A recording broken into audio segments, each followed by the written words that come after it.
Discover original کے معزز دوستو السلام علیکم۔ معزز دوستو، آپ دیکھ رہے ہیں ڈسکور اوریجنل اور میں ہوں اسد۔ اس سے قبل آپ انگار کی 8 ایک ساتھ سن چکے ہیں۔ آپ قسط 9 ملاحظہ فرمائے۔ اس کی شخصیت کے مختلف پہلو رفتہ رفتہ مجھ پر عیاں ہو رہے تھے۔ میرے چوگے کی ایک جیب میں بھنگ کی ایک چھوٹی سی پوٹلی تھی، جبکہ دوسری جیب میں رتا سائیں کا یادگار کولٹ پسٹل تھا۔ میں نے اسے اچھی طرح چیک کر کے دیکھ لیا تھا۔ وہ بالکل ٹھیک ٹھاک حالت میں تھا۔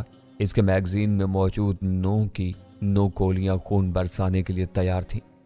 مکلمے کے عرصے میں آتش و اہم کی بارش کرنے کے لیے تیار تھا۔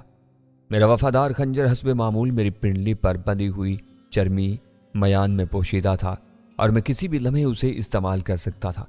میرے جانثار دوست سرور علی کی نشانی خود سے نسبتاً نئے نظر آ رہے تھے، لہذا فقیر بابا نے ان پر بھی مٹی مل دی تھی۔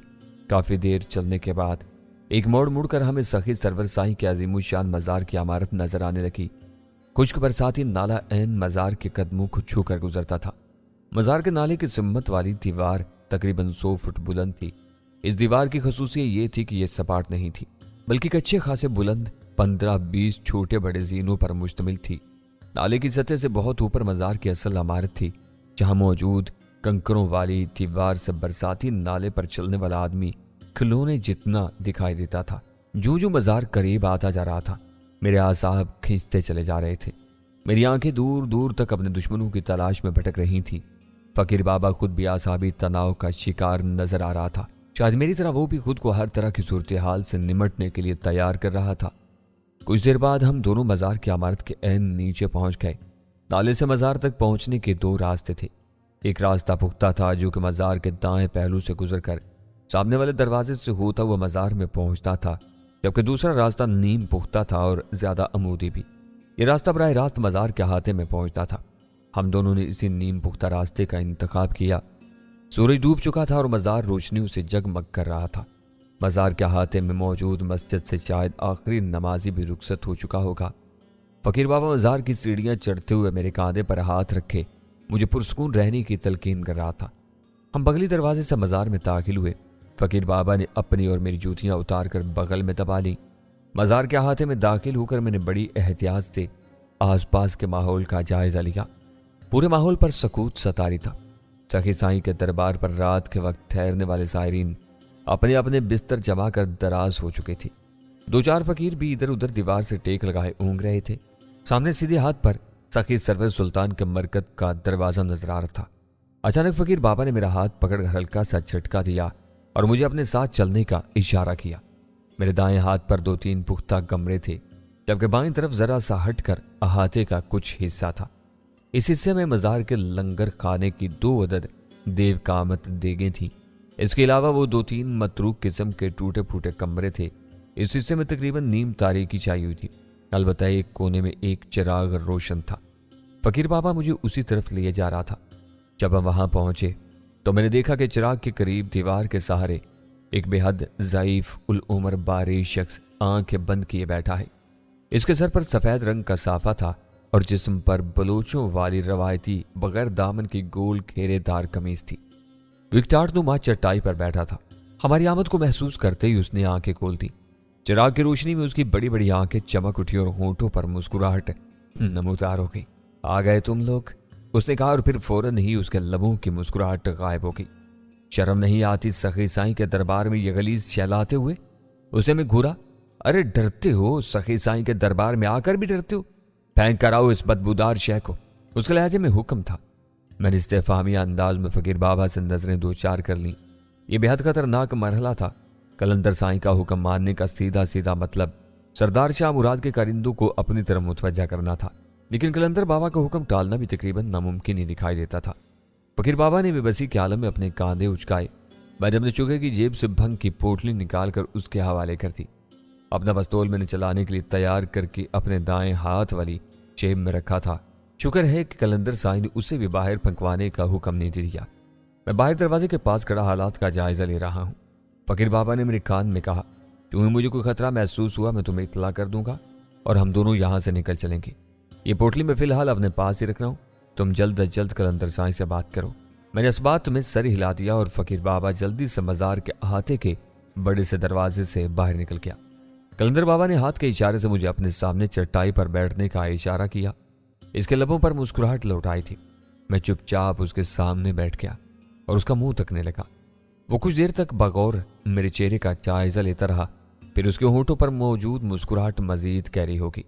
वाह, खूब रंगा है इस फकीर ने तुझे अपने रंग में। मेरा यार, तुम्हें इसी हुलिये में देखता तो मजा आता। वो अपनी धुन में जाने क्या क्या कह जा रहा था। मैं कुछ तो समझ रहा था और कुछ मेरे सर पर से गुजर रही थी। आप कौन है बाबा? मैंने मुश्किल जुबान खोली। और आप मुझे कैसे जानते हैं? मेरी बात सुनकर कलंदर बाबा ने हल्का सा कहका लगाया। हम कौन हैं? क्या करेगा ये जानकर बच्चा? बस ये जान ले कि तेरी वजह से हमें अपना बसेरा छोड़ कर आना पड़ा। मेरी वजह से? लेकिन क्यों कलंदर बाबा? आपने मेरी वजह से इतनी तकलीफ क्यों उठाई? मजबूरी थी बच्चा, यारी भी तो निभानी थी। अमानत है एक जो तुझ तक पहुंचानी थी। कैसी अमानत कलंदर साईं? मैंने शदीद हैरत के आलम में पूछा। और यह अमानत किसने आपके सुपुर्द की थी?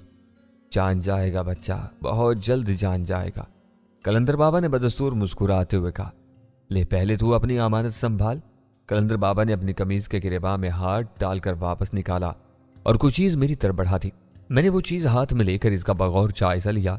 वो सफेद रंग का एक मामूली सा सूती रुमाल था, अलबत्ता इसमें से एक हल्की सी खुशबू फूट रही थी। मैं कलंदर साईं से मजीद सवाल पूछने ही वाला था क्या अचानक मेरे कानों में बहुत से कुत्तों के जोर जोर से भौंकने की आवाजें आने लगी। ये आवाजें मजार के बड़े दरवाजे के बाहर से आ रही थी।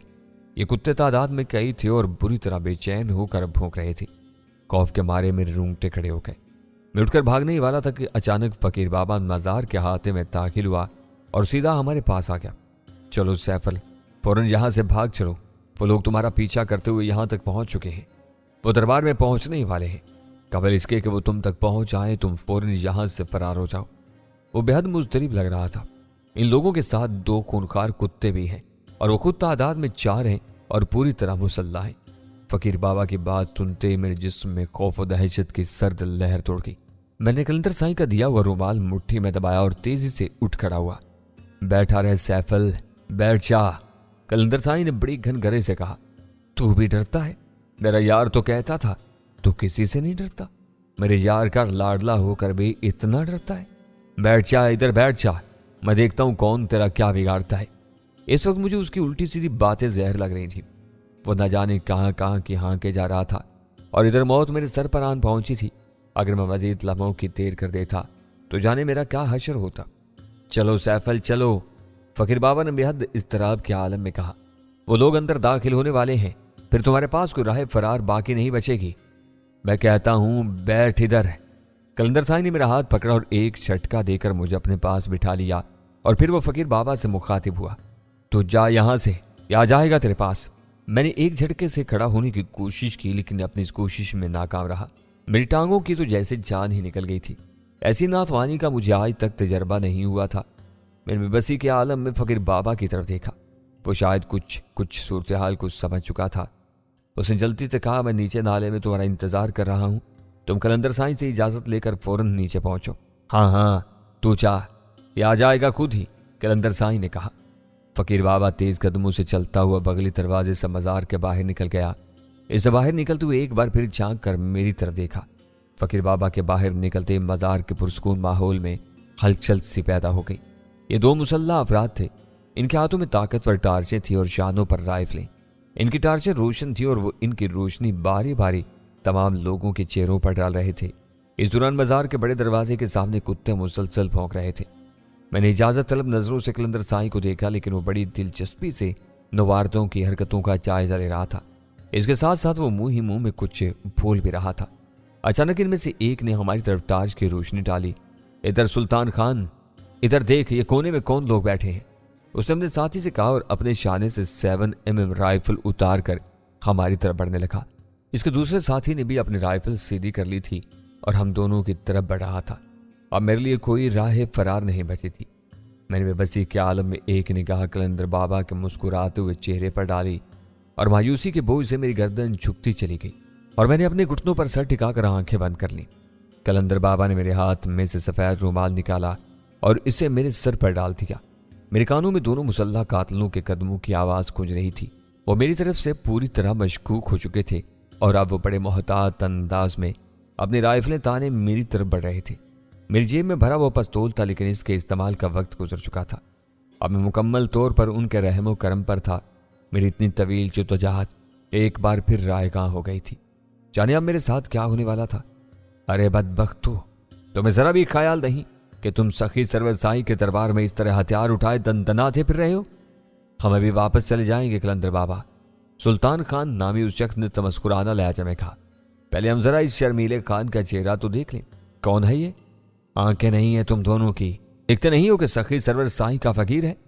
आंखें तो हैं बाबा जी, लेकिन इस फकीर से कहो कि जरा अपना घूंघट उठाए ताकि हम भी अपनी आंखें रोशन करें। उसने बददस्तूर तमस्कुर अमेज लहजे में कहा। तुम लोगों के लिए बेहतर यही है कि तुम चुपचाप यहां से चले जाओ। कलंदर बाबा ने कहा। चले जाएंगे, पहले जरा इस पर्देदार का दीदार तो कर लें। अच्छा, तो तुम यूं नहीं मानोगे? कलंदर बाबा ने पुरस्कून लहजे में कहा। हाँ, हम नहीं मानेंगे, सुल्तान खान ने खुद सरी के लहजे में कहा, और उसने अपनी राइफल की नाल से मेरे सर पर से रुमाल हटा दिया। अचानक मेरे कानों में उन दोनों की जोरदार चीखें गूंजी। मैंने चौंक कर सर उठाया तो देखा कि वो दोनों जमीन पर पड़े हुए तड़प रहे थे। इन्होंने अपने दोनों हाथों से अपनी आंखें दबा रखी थीं। इनकी राइफलें इनके करीब ही पड़ी थीं, लेकिन इन्हें इनका कोई होश नहीं रहा था। चंद ही लम्हों बाद वो दोनों बेहोश हो गए। इन दोनों के हाथ बदस्तूर उनकी आंखों पर जमे हुए थे। इस दौरान में हैरत अंगेज तौर पर कोई भी हमारी तरफ मुतवज्जा नहीं हुआ। मैं सख्त हैरानी के आलम में मुंह फाड़े ये सब तमाशा देख रहा था। मेरी समझ में नहीं आ रहा था कि यह सब क्या हो गया था। अलबत्ता कलंदर बाबा बदस्तूर मुस्कुरा रहे थे। मैंने सख्त ताज्जुब अमेज लहजे में पूछा, ये क्या हुआ बाबा? इन्हें क्या हो गया है? इन्हें कुछ नहीं हुआ, ये आंखें रोशन करना चाहते थे। इनकी आंखें रोशन हो गईं, और वो हमेशा के लिए। लेकिन कैसे कलंदर बाबा? तुझे इसकी फिक्र करने की जरूरत नहीं। मेरे पास तेरे लिए किसी का पैगाम है। इसे गौर से सुन और इस पर अमल करता जा ताकि मेरा फर्ज पूरा हो जाए। मेरे लिए पैगाम है? लेकिन किसका पैगाम कलंदर बाबा? मैंने शदीद हैरत के आलम में पूछा। मेरी समझ में कतन कुछ नहीं आ रहा था कि यह क्या हो रहा है और क्या कुछ हो चुका है। मैं तो बस एक तमाशाई की तरह सब कुछ देखे जा रहा था। तुझे जल्द ही पता चल जाएगा कि वो कौन है। अभी तो सिर्फ उसी का पैगाम सुन। वो कहता है कि तू इनसे नफरत कर जिनसे नफरत करने का हक है। अपने वजूद से नफरत करेगा तो जहन्नुम में चलेगा। और दूसरी बात यह कि सखी साईं के मेले में शरीक होना ना भूलना। चाहे जिस तरह भी हो यहां पहुंचने की कोशिश करना, वरना सारी जिंदगी पछताता रहेगा, जलता रहेगा। और हाँ, इस रुमाल की हिफाजत करना, ये किसी का तोहफा है। कलंदर बाबा ने मुझे खड़ा होने का इशारा किया। मुझे ये जानकर खुशगवार हैरत हुई कि मैं बआसानी खड़ा हो सकता हूं। जा, अब तू जा। बाजार के दरवाजे के बाहर कुत्ते बदस्तूर शोर मचा रहे थे, लेकिन बाजार के हाथे में सोए हुए तमाम लोग बड़ी बेफिक्री की नींद सो रहे थे। मैं तेज रफ्तारी से चलता हुआ बाजार के बगली दरवाजे से निकला और ढलवान रास्ते से नीचे उतरता चला गया। फकीर बाबा एक चट्टान के पीछे बड़ी बेचैनी से मेरा मुंतजिर था। मुझे देखते ही वो बड़ी तेजी से मेरी तरफ बढ़ा।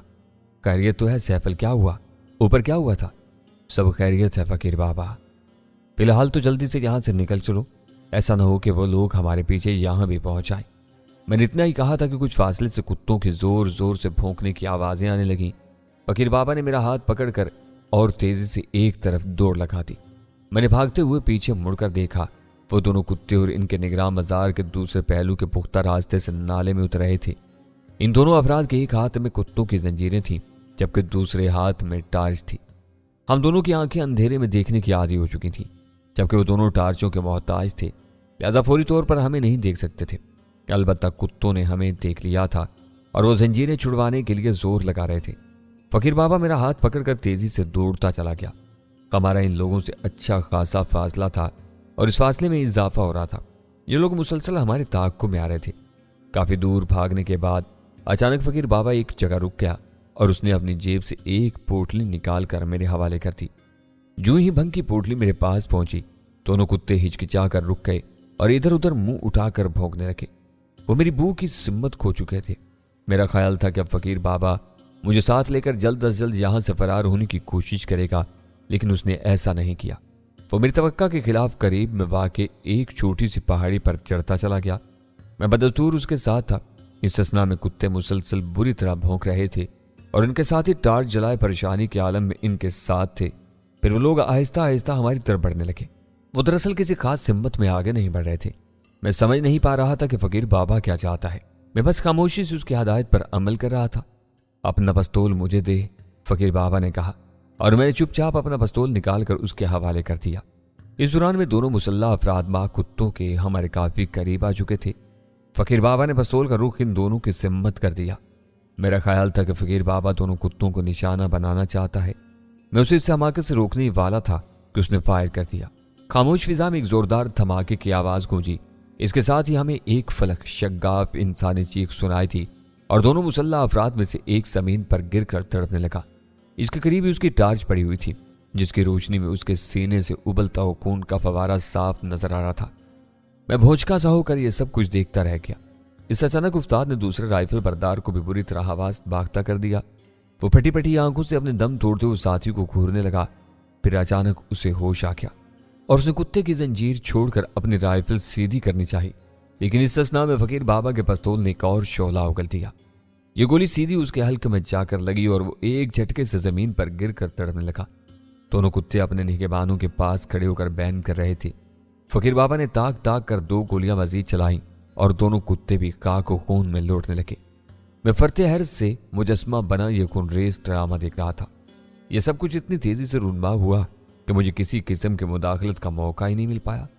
फकीर बाबा का निशाना हैरत अंगेज तौर पर बिल्कुल दुरुस्त था। उसने एक गोली भी जाया नहीं की और 4 गोलियों से 4 जानों का खात्मा कर दिया। इसके इस अमल में महारत के साथ सफा की नुमाया थी। इसने नहाए सर्द महरी से 2 इंसानी जिंदगियों का खून कर दिया था। मुझे इतनी बेदर्दी से कत्लेआम पर दिली अफसोस हो रहा था और फकीर बाबा पर गुस्सा भी आ रहा था। ये तुमने क्या कर दिया बाबा? मैंने दुख भरे लहजे में कहा। इन दोनों को खत्म करने की क्या जरूरत थी? फकीर बाबा हैरत से मेरा मुंह देख रहा था। इसने कदर तवक्कुफ के बाद कहा, यह बेहद जरूरी था सैफल। अगर मैं इन्हें नहीं मारता तो यह हमें मौत के घाट उतार देते। लेकिन बाबा, हम इन्हें खत्म किए बगैर भी तो अपनी जान बचा सकते थे। और बचा तो सकते थे, लेकिन कब तक? ये जिंदगी और मौत की जंग है और जंग का पहला असूल ये है कि अपने दुश्मन पर वार कर दो, कबल इसके कि वो तुम पर वार करके तुम्हें निस्तो नाबूद कर दे।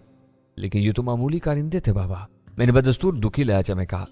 ये मामूली कारिंदे नहीं बल्कि मोहलक तरिंदे थे, जो मौका मिलते ही तुम्हें चीर फाड़ कर बराबर कर देते। अच्छा, अब इस बहस को छोड़ और मेरे साथ चल कि इन दोनों का जायजा लें। उसने मेरा हाथ पकड़ा और पहाड़ी से उतर आया। जब तक हम उनके पास पहुंचते वो मुकम्मल तौर पर ठंडे हो चुके थे। इनकी टार्चें इनके पास ही पड़ी हुई थी, जिनकी रोशनी बड़ा अजीब खतरनाक मंजर पेश कर रही थी। मैं अगर कोशिश भी करता तो शायद ये कुछ नहीं कर पाता जो फकीर बाबा ने कर डाला था। इसके बावजूद वो बिल्कुल पुरसकून और मुतमईन था। इसके जिंदगी के मुतालिक कुछ मखसूस नजरियात थे और वो इन पर सख्ती से कारबंद था। मुझे शक होने लगा कि माजी में ये शख्स शायद पेशावर कातिल रह चुका है। आतिशी हथियार के सिलसिले में उसकी महारत नाकाबिल यकीन थी। मुझे उसका ये कारनामा पसंद नहीं आया। तहम मैं फिलहाल उससे बहस व तमहीज का मुतहम्मिल नहीं हो सकता था। इन दोनों में से कोई भी मेरा आशना नहीं था। इनका ताल्लुक शायद सरदार शाह मुराद की उस फौज से था जो गाँव के अलावा दूसरी जगहों पर तैनात होती थी। इनमें से एक अधेड़ उम्र का मोटा ताज़ा उलझी हुई दाढ़ी मूंछ वाला शख्स था, जबकि दूसरा कम उम्र, वो तकरीबन मेरा ही हम उम्र था। हल्की हल्की मूछें, लंबे बाल जिनमें वो तेल चुपड़े हुए था। सरदार शाह मुराद ने शायद हाल ही में उसे अपनी जाती फौज में शामिल किया होगा। उसके हाथ 7mm जैसे मोहलक हथियार के लिए कतन अजनबी दिखाई दे रहे थे। जाने उसकी कौन सी मजबूरी उसे खींच कर कातलों के गिरोह में ले आई थी। और फकीर बाबा की उंगली की मामूली सी चुम्बिश ने उस बदनसीब की जवानी का गुलशन उजाड़ कर रख दिया था।